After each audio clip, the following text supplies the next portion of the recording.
कृष्ण कृष्ण हरे हरे हरे राम राम राम हरे हरे हरे कृष्णा कृष्ण कृष्ण हरे हरे हरे राम राम राम हरे। सभी भक्त आने में देर कर रहे हैं। 7:30 से समय 8 तक का दीपदान, 8 बजे दीपदान करने आ रहे हैं। ओम अज्ञानतिमिरान्धस्य ज्ञानाञ्जनशलाकया चक्षुरुन्मीलितं येन तस्मै श्रीगुरवे नमः। श्रीचैतन्यमनोभीष्टं स्थापितं येन भूतले स्वयं रूपः कदा मह्यं ददाति स्वपदान्तिकम्।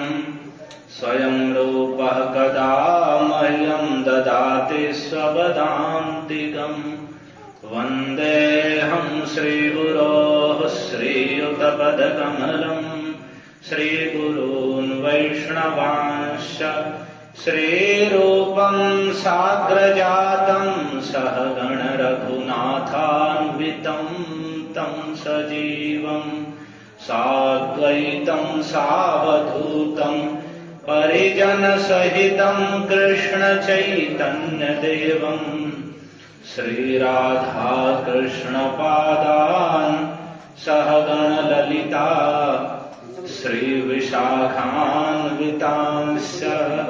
हे कृष्ण करुणा सिन्धो दीनबन्धो जगत्पते गोपेश गोपिकान्त राधाकान्त नमोऽस्तुते।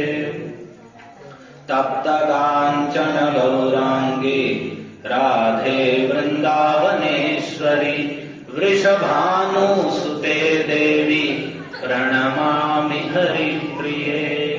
नमो महावदान्याय कृष्ण प्रेम प्रदायते कृष्णाय कृष्ण चैतन्य नाम्ने गौरत्विषे नमः।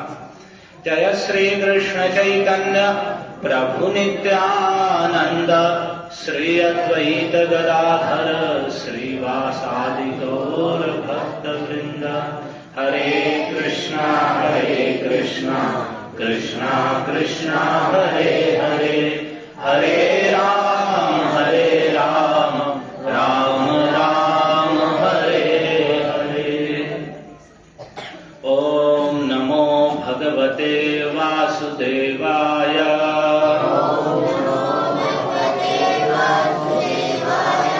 ओम नमो भगवते वासुदेवाय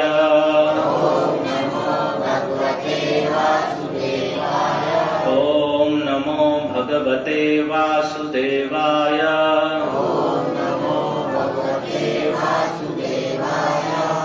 यथा राधा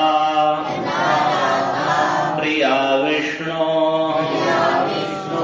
तस्याः कुण्डं प्रियं तथा सर्वगोपीषु सैवैका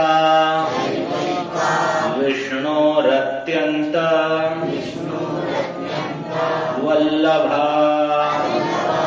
यथा राधा प्रिया विष्णोस्तस्याः कुण्डं प्रियं तथा सर्वगोपीषु सैवैका विष्णोरत्यन्त वल्लभा। हरे कृष्ण। आप सभी का स्वागत है कृष्ण कथा में। तो बड़ा ही महत्वपूर्ण कार्तिक का महीना चल रहा है और उसमें भी ये महत्वपूर्ण आज तिथि है बहुलाष्टमी। तो कल हमने बताया था कि जो कल स्नान करें तो आप राधा कुंड तो हम जा नहीं रहे हैं, तो यहां से स्नान करते समय राधा कुंड कृष्ण कुंड का स्मरण करना चाहिए। तो आज राधा कुंड स्नान दिवस है। आज के दिन राधा कुंड में स्नान करने का महिमा शास्त्रों में हरि भक्ति विलास में बताई गई है। कुछ लोग यही समझते हैं कि आज के दिन ही राधा कुंड प्रकट हुआ है, परंतु आज राधा कुंड का प्राकाट्य दिवस नहीं है। वह अरिष्टासुर के मरने के बाद चैत्र वैशाख उन मासों में है, इस महीने में नहीं। आज केवल कुंड स्नान है। तो राधा कुंड की महिमा क्या है, मैं थोड़े सा संक्षेप में बता करके और फिर कल जो कथा जहां थी वहां से शुरू करेंगे। राधा कुंड जगह है गोवर्धन में। जब कभी जो ब्रज में गए हैं उन्होंने देखा है, जो नहीं गए हैं, ब्रज मंडल है 84 कोस का, उसमें मथुरा जिला है। तो मथुरा से ही वृंदावन स्थान जाया जाता है और मथुरा के दूसरी ओर गोवर्धन जाया जाता है, जहां गोवर्धन पर्वत है, जिसकी 21-22 किलोमीटर की परिक्रमा है। तो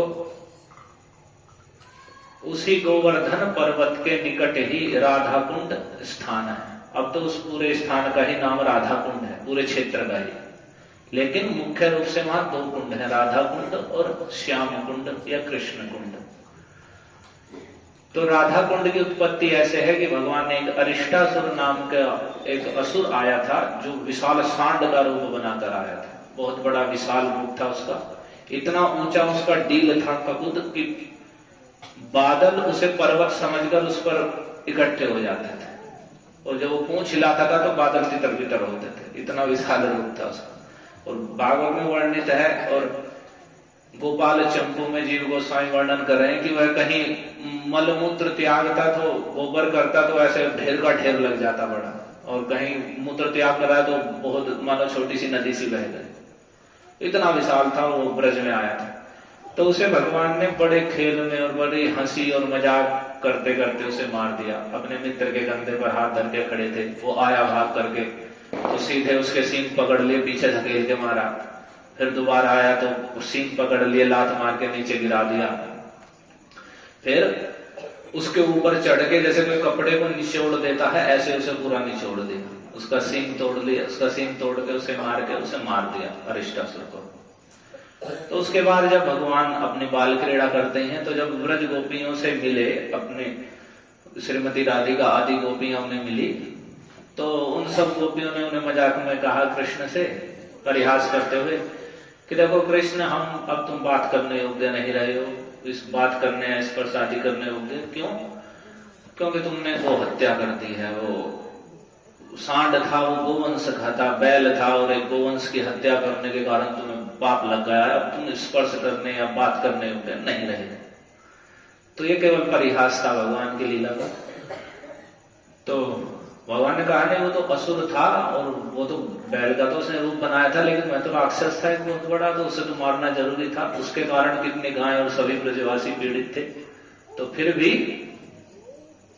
उन्होंने कहा कि नहीं, वह गोवंश का था। अब तो तुम तब शुद्ध हो गए कि जितने विश्व भर में तीर्थ हैं, सारे तीर्थों में जा जाके स्नान करोगे, जितने भारत में तीर्थ हैं, नदियां हैं, कुंड हैं, तब जाके तुम इस पाप से छूटोगे जो तुमने बैल का वध किया है।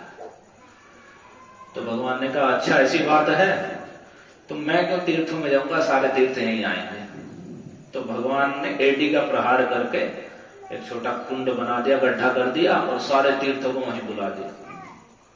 तो सारे तीर्थ भगवान के कहते हैं वहीं उपस्थित हो गए, गंगा यमुना आदि, और भगवान ने उस कुंड में स्नान किया। वह हो गया कृष्ण कुंड या श्याम कुंड। तब फिर भगवान ने कहा देखो, मैंने तो अपना पाप दूर कर लिया, लेकिन तुम सब भी उससे अधिक पाप के अधिकारी हो गई हो, क्योंकि तुमने एक असुर का पक्ष लिया जो कपट से बैल का रूप बनाकर, सांड का रूप बनाकर आया था। तो तुम्हें भी उतना ही पाप लगा है। तो अब तुम्हें भी सारे तीर्थों में स्नान करना पड़ेगा। तो जब तुम भी अब तभी जाके पवित्र होगे एक असुर का पक्ष लेने से। तो उन्होंने कहा अच्छा, और यदि तुम चाहो तो मेरा कुंड है, इसमें स्नान कर लो। तो उन्होंने कहा नहीं, हम तुम्हारे कुंड में स्नान नहीं करेंगे। तो एक अलग से श्रीमती राधिका ने कंगन से कुंड बनाया, और कुंड में जल कहां से आए, तो मानसी गंगा पास में है वहां से। तो वहां से कुंड लेकर सखियों के साथ में चलिए कि हम जल वहां से लाकर इस कुंड में डालेंगे। तो भगवान की मनोहर गूढ़ लीला है। तो जब जैसे श्रीमती राधिका चली, तो सारे तीर्थ उनके सामने, जितनी गंगा यमुना आदि नदियां थी, सब के सब, वहां तो भगवान ने उन्हें बुलाया, सब के सब हाथ जोड़कर उनके सामने खड़े हो गए। वो खड़े होकर उनसे अनुमति मांगे कि आप हमें अनुमति दीजिए कि हम आपके कुंड में प्रवेश करें।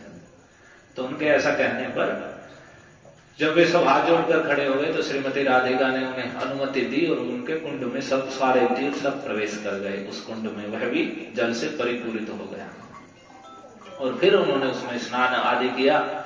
तो इस प्रकार से राधा कुंड का प्रकाशन हुआ। तो उसमें फिर भगवान ने जब राधा कुंड की महिमा का स्वयं वर्णन शास्त्रों में जो हमने भी श्लोक बोला है, तो उसमें कहा गया है यथा राधा प्रिया विष्णु, जैसे श्रीमती राधिका विष्णु श्री कृष्ण को प्रिय हैं, उसी प्रकार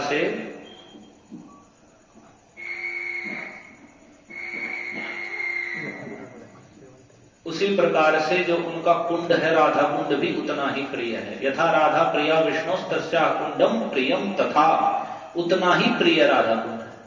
सर्व गोपीषु सैवैका विष्णु अत्यंत वल्लभा, सभी गोपियों में वे एकमात्र श्री राधिका ही कृष्ण की अत्यंत वल्लभा है, अत्यंत प्रिय है, उनसे बढ़कर कोई भी प्रिय नहीं है।